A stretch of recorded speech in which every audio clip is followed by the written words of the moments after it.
Siapa ada mak ayah, balik dulu jumpa mak ayah. Cium tangan dia. Sebenarnya apa bahagia? Ada orang kata, ustaz, kalaulah saya dapat seorang isteri cantik, bahagia. Ada orang dapat isteri cantik bercerai. Betul tak?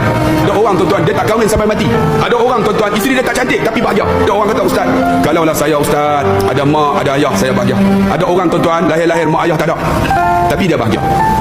Ada orang dia kata, ustaz, kalaulah ustaz, saya dapat pangkat bagus, bahagia. Ada orang dia pion dia, tapi dia bahagia. Apakah bahagia? Bahagia dalam Islam kata, apabila kamu redha apa Tuhan bagi, itu bahagia. Abang, harta boleh cari bang, mak ayah tak ada ganti. Dia lagi toyok, dia angkat-angkat, tinggi penuh tepung aku. Bang balik bang, mak ayah tak ada ganti. Harta boleh cari bang, saya nak balik ustaz. Saya kata, petang tu tuan-tuan, dia balik. Seminggu lepas tu dia telefon, mak ayah dia lunas kan. Ni cerita bukan rekaan, cerita betul. Dia balik tuan-tuan, dia parking.